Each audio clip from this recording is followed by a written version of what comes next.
Não esquecendo, irmãos, o casamento da irmã Sandra, do irmão Oliver. Temos que marcar um dia para a gente começar a treinar. Orando para a irmã Jéssica, que fez, já realizou seu casamento, né? E orando pelos novos casais, do irmão Diego e da irmã Sandra, para que esses irmãos prossigam aí até a morte do separa. Oremos, nosso Deus, agradecemos ao Pai por esse momento, Senhor. Coloco, meu Deus, na minha oração o pedido do irmão do Marcelo Guilherme, pelo seu irmão que está no estado crítico, fazendo hemodiálise. Ó Deus, tenha misericórdia daquele cidadão que abandonou teus caminhos. Certamente essa disciplina para que ele reconheça o pecado de sua vida. E assim também pode acontecer conosco, para que nós não podemos retroceder. Quem retrocede não estão fora da mão de Deus. Por isso, ó Deus, abençoa esta igreja, as nossas lutas no dia a dia. Obrigado pela igreja estar aqui presente, pelo irmão Braz, para nos trazer a mensagem. Ó Deus, coloca tuas mãos grandiosas, essas tuas mãos santas, sobre a vida de cada irmão desta igreja, de cada família, Senhor. Te agradecemos em nome de Jesus. Amém. Essa palavra.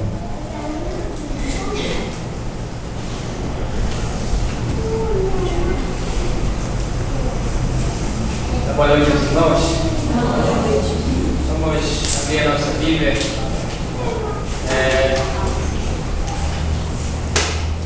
Em Atos dos Apóstolos, capítulo 3, verso 21. Atos 3, 21.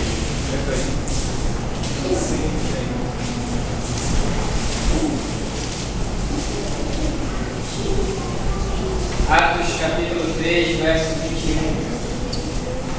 Diz assim a palavra: o qual convém que o céu contenha até aos tempos da restauração de tudo, dos quais Deus falou pela boca de todos os seus santos profetas desde o princípio. 22. Pois Moisés disse aos pais: o Senhor vosso Deus levantará entre vós, irmãos, um profeta semelhante a mim, a ele ouvireis em tudo quanto nos disser. 3. E acontecerá que toda alma que não escutar esse profeta será exterminada dentre o povo. Amém. Amados, a mensagem de hoje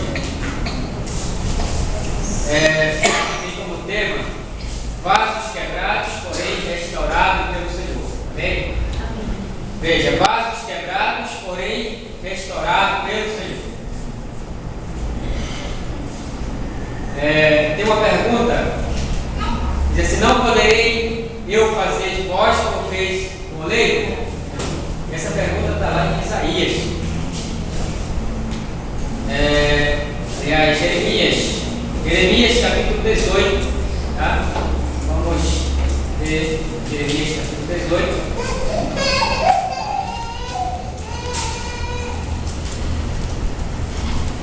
Jeremias 18, onde está essa palavra, onde nós encontramos essa pergunta: não poderei eu fazer de vós como fez este oleiro? Né?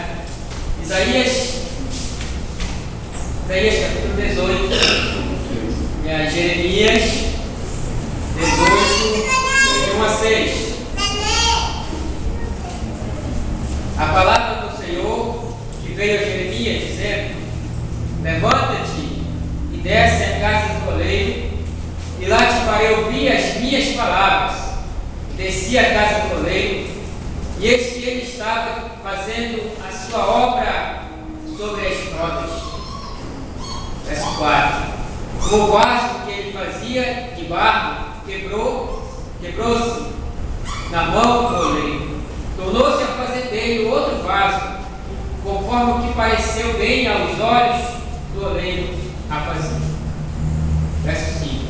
Então veio a minha palavra do Senhor dizendo: não poderei eu fazer de vós como fez casa de Israel, diz o Senhor, eis que como barro na mão do coleiro, assim sois vós a minha mão, o casa de Israel.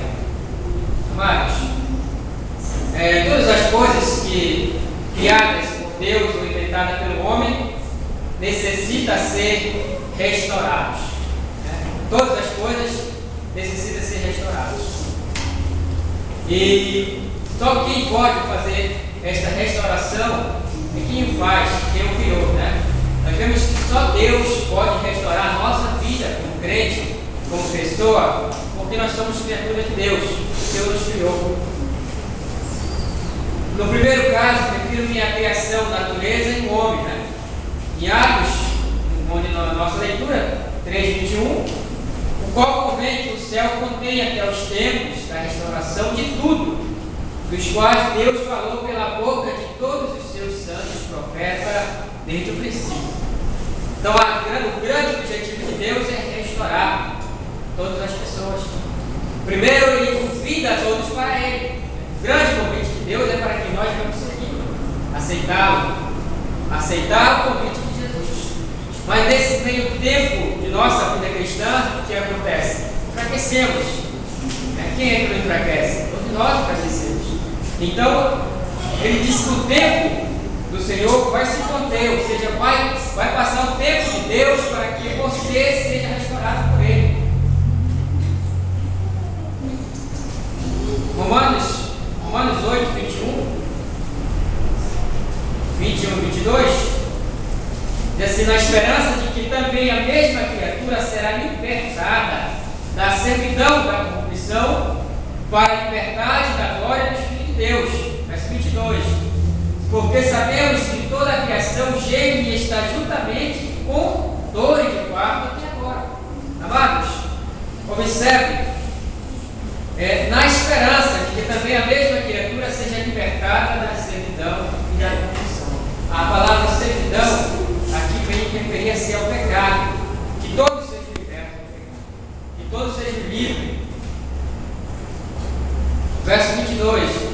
Porque sabemos que toda a criação geme e está juntamente com dor de parto até agora. A luta diária de todos nós como cristãos é grande. Precisamos lutar contra os problemas, contra as dificuldades. Não entregarmos a nossa vida ao pecado, não entregamos a nossa vida para sermos destruídos pelo inimigo, mas sim lutarmos, porque o Senhor Ele não nos deixa. Todas as pessoas de todas as épocas e culturas clamam por restauração. Todas as instituições, todas as leis, sistemas, de tempo em tempo, passam por uma atualização, por reciclagem, que é o mesmo que ser restaurados. Todo tempo da nossa vida, na nossa caminhada cristã, nós vamos enfraquecer, vamos cair.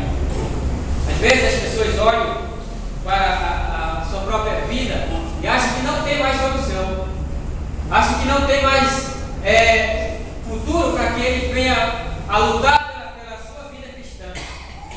Mas se você vê para os profetas, para as lutas que eles tiveram, todos eles tiveram lutas e venceram. Não se entregaram para a dificuldade. Davi foi um grande exemplo do homem que sempre lutou contra si próprio, contra os seus próprios interesses, pelo seu próprio pecado, e venceu. Se tornou um grande homem de Deus, mesmo com as suas lutas. No livro do profeta Jeremias, capítulo 18, onde nós temos a palavra do Senhor que veio a Jeremias dizendo: levanta-te e desce a casa do oleiro, e lá te farei ouvir as minhas palavras. Então, encontramos o profeta em obediência. A primeira vantagem do cristão é obedecer. O que o profeta diz aqui? Ele disse: vai à casa do oleiro. Se ele não fosse ver como que era construído aquele vaso, ele não teria força para lutar e vencer. Primeiro, ele teve que obedecer. Então, a obediência é a saída para o cristão, para a restauração da sua vida. Quem é o Deus que você conhece? Nosso Deus é um Deus muito justo, Por quê, irmão? Porque lembra de Caim? Caim matou seu irmão. O que deveria ter acontecido com Caim? Deveria ter morrido. Mas o que aconteceu? Deus o destruiu? Deus deu oportunidade e chance àquele homem. Por quê? Deus colocou nele uma marca. Uma marca que o que fez dele uma pessoa que ninguém queria matá-lo. Aquela marca seria para que quando aquelas pessoas vissem aquela marca nele, não iriam querer matá-lo. De certa forma, o que Deus fez? Protegeu a vida de Caim. Agora eu pergunto a você, ele se arrependeu de ter matado seu irmão? Ele se arrependeu? Deus lhe deu a oportunidade de viver muitos anos. E ver quantas as pessoas olhavam para ele e viam que ele tinha uma marca. Algo que o impedia de que acontecesse o mal contra a vida dele. Veja como Deus é e como Ele age, dando oportunidade às pessoas. Por que eu e você não temos a mesma oportunidade na presença de Deus? Temos sim, temos a mesma oportunidade. Então a obediência a Deus é um fator decisivo na restauração do homem, se dirigindo à casa do oleiro, onde ouviria a mensagem dele. O oleiro é o artesão que produz peças torneadas sobre a roda, espécies de torno, movido pelos pés e pelas mãos. O trabalho do oleiro consistia em dar formas a uma porção de barro, com as mãos que precisava estar limpo, moldado. Ao chegar naquele local de trabalho, o profeta passou a observar o oleiro trabalhando com a roda. No processo de acabamento de um vaso, este se quebra em suas mãos. Quando ele está terminando aquele vaso, o que acontece? O vaso se quebra. Agora olhe para a sua vida. Deus está trabalhando na tua vida. Amém? Deus está trabalhando na tua vida. Em nenhum momento Deus vai lhe deixar desamparado. Vai deixar você sem amparo. Mas nesse momento que Deus está lhe amparando, o que acontece? O vaso quebra. O vaso quebrou quando o oleiro estava construído. Ele desistiu? Não. Ele fez o que? Um vaso muito mais melhor. E agora olhe para a nossa vida, digamos assim. Deus quer fazer na minha vida outro vaso bem melhor. Quer construir em mim algo muito mais melhor do que Ele tinha planejado. Você está na mão do Senhor?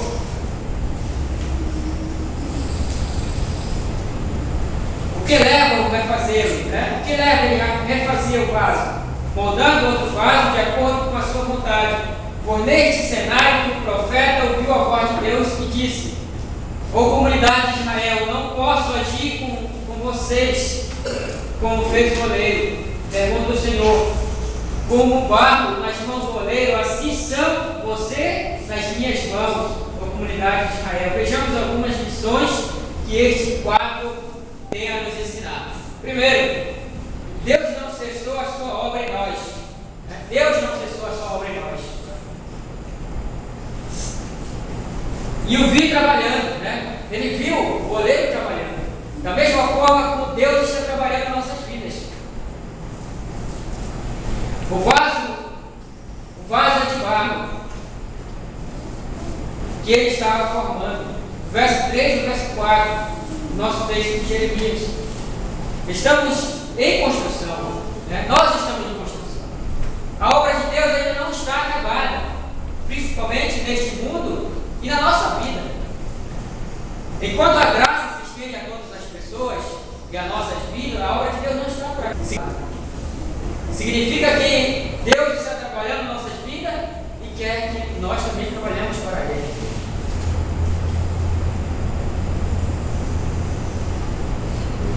Deus está realizando um grande projeto em nós. Ele está trabalhando em nossa vida. Deus ainda está fazendo a sua obra na igreja. Ele ainda está fazendo a obra na igreja. Em sua vida e em seu relacionamento, você é propriedade dele.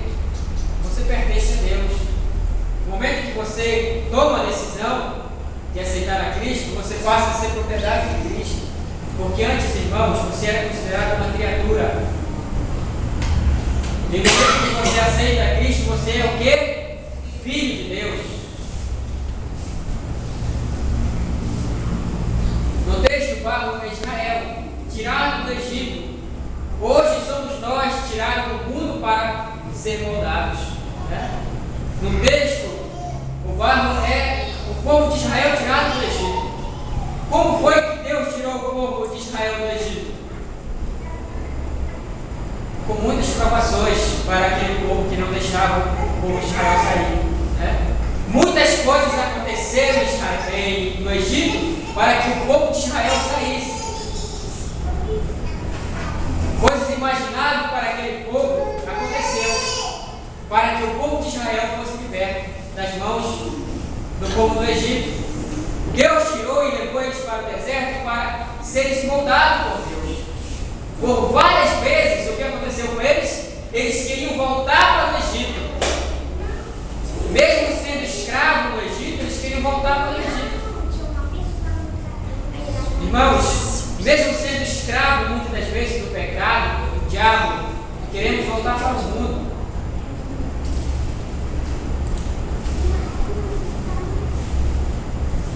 Gênesis 2, verso 7. Nós fomos formados do barro. Né? Gênesis 2, 7. E formou o Senhor Deus o homem do pó da terra, e soprou em suas narinas o fôlego da vida. E o homem foi feito alma vivente, e voltamos ao barro. Né? Voltamos ao barro. Quando voltamos ao barro? Quando morremos. Em Gênesis 3, 19. No suor do teu rosto comerás o teu pão, até que tornes a terra, porque dela foste tomado, porquanto és pó, e em pó te tornarás. É preciso se quebrar e continuar nas mãos de Deus, para que Ele continue a sua obra em nós. Se o seu filho não cair, você não vai estender a mão para levantá-lo, certo? Se o seu filho não cair, você não vai estender a mão e dizer, levante, eu te ajudo. Da mesma forma é Deus. Se você não cair, Ele não vai estender a mão para você levantar.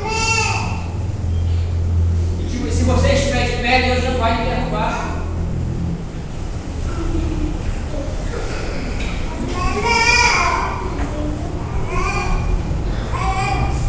Deus sempre olha as suas possibilidades futuras e não meramente as suas presentes qualificações. Né? Deus olha em você uma possibilidade.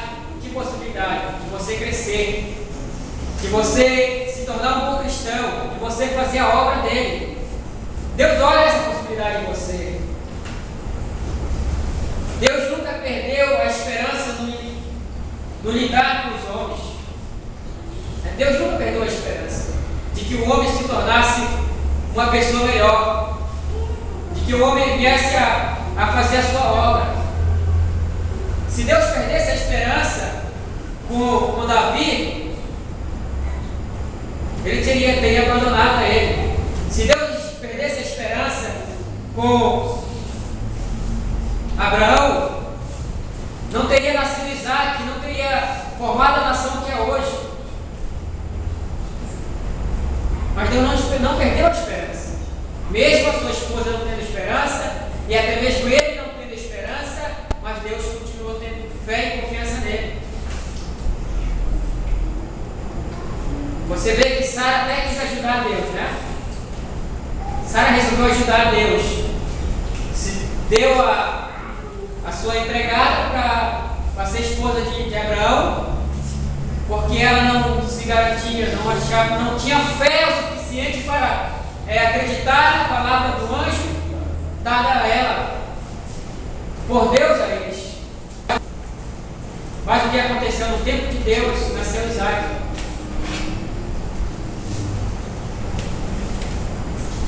Deus sempre espera qualquer coisa dos piores e dos mais fracos. Amém? Amém. Deus sempre espera as coisas dos piores e dos mais fracos. Mesmo que eu esteja fraco, Deus espera que eu me recupere. Mesmo que eu esteja caído, Deus espera que eu me levante. Daqueles que estão jogados, daqueles que não querem Deus nas suas vidas, mas Deus espera que eles se recuperem. Quando o filho pródigo foi embora da casa do seu pai, Deus esperava que ele voltasse. E ele voltou, ele se arrependeu. Mesmo passando por todo o sofrimento que ele passou, ele se recuperou. Ele espera boas coisas de você.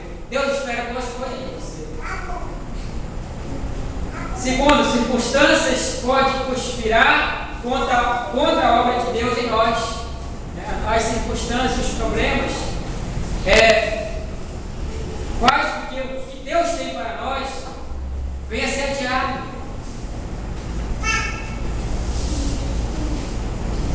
Como o vaso que ele fazia de barro quebrou-se na mão do oleiro. Jeremias 18:4. Como o vaso que ele fazia de barro quebrou-se na mão do oleiro, tornou a fazer dele outro vaso, conforme me pareceu bem aos olhos do oleiro fazer. Salmos 31:12 diz assim: estou esquecido no coração deles, como um morto, sou como um vaso quebrado. O texto não nos informa o que causou, o que levou o vaso a se quebrar. Deus não está preocupado com o que levou você a ficar fraco. Deus não está preocupado com o que levou você a afastar-se dele. Mas Deus está preocupado que você volte para Ele, que você busque a Deus outra vez. Então o vaso quebrou-se nas mãos do oleiro, não se sabe como, mas quebrou-se.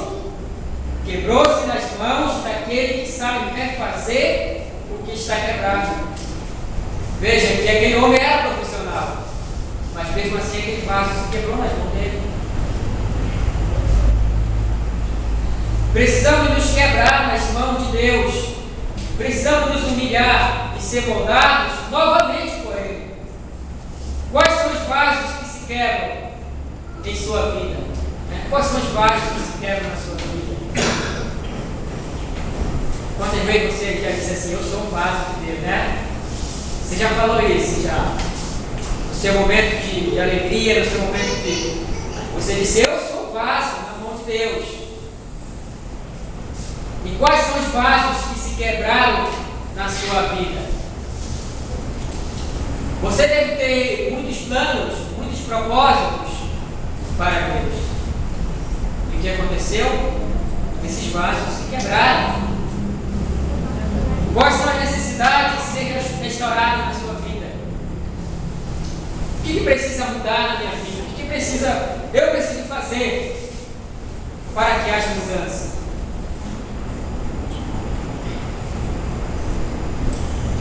Vasos do primeiro amor. Precisa restaurar o vaso do primeiro amor. Qual é esse vaso do primeiro amor? Aquela primeira confissão, aquela alegria que você dizia assim: eu creio e eu aceito Cristo.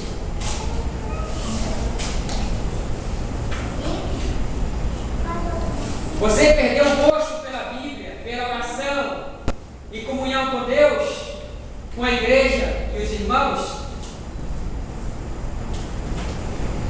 Vaso da pureza. Você se soltou, fez concessões à carne, ao mundo e ao diabo. Vasos da dependência, quando você dizia assim: eu dependo de Deus, mas mais tarde você não depende mais de Deus. Você diz assim: eu dependo do meu dinheiro, dependo do que eu sou, da minha profissão. Em certos momentos a gente se exalta e esquece que depende realmente de Deus. Você se envaideceu, tornou-se seu autônomo independente, autossuficiente, perdeu a força da esperança cristã, a capacidade de crer. Muitas vezes você duvida da sua fé. Por quê? Porque você pede para Deus, você ora para Deus e nada acontece. Alguém bate na sua porta e diz assim: bora orar pelo fulano que está doente. Você diz: você vai procurar o pastor, que você não garante, não. Você acha que não tem fé para orar por alguém que esteja doente. Expulsar demônio, então, nem procura.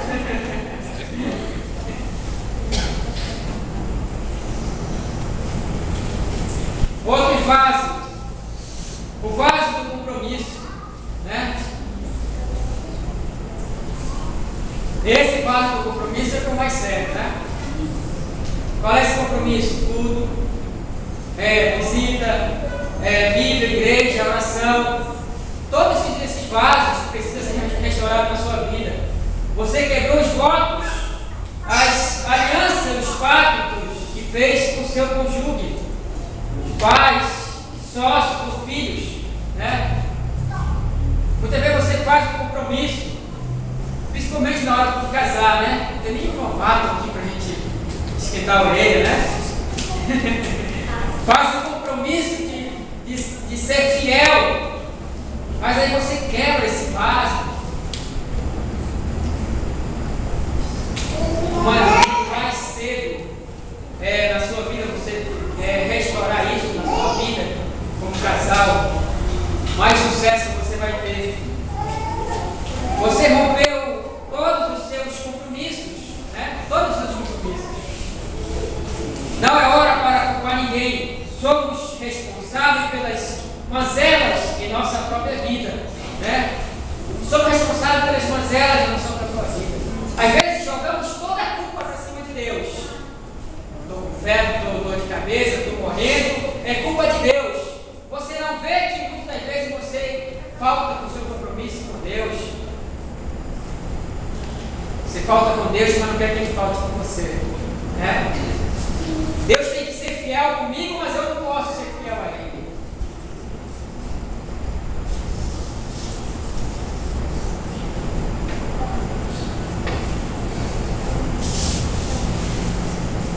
Mas ainda não é o fim.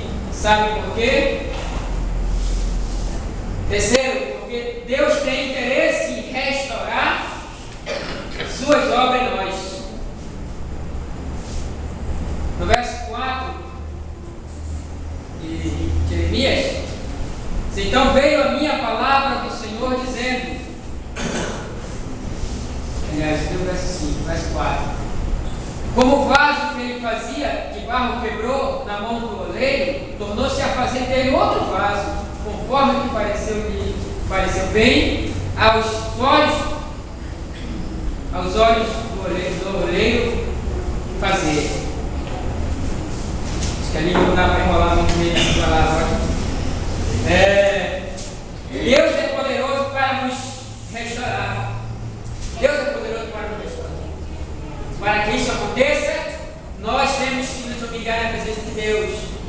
Muitas das vezes não temos coragem de dizer assim: eu preciso me reconciliar, eu preciso tomar uma nova decisão na minha vida, eu preciso ir à igreja e me reconciliar com o Senhor. Não temos muitas vezes essa coragem para tomarmos essa decisão na vida, porque somos enganados pelo inimigo de que você não precisa disso.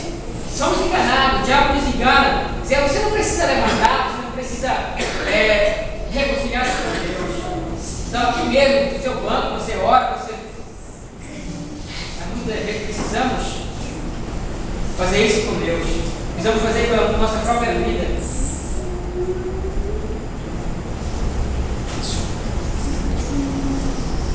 Ele tem profundo interesse em nos reaproveitar, refazer-nos novamente, restaurarmos. Ele quer restaurar a nossa relação com Ele. Ele que restaura a nossa relação com o próximo. Deus não fez emendas, Ele faz novas todas as coisas, né? Deus não vai fazer emendas em nós. É como está certo. Você lembra daquela parábola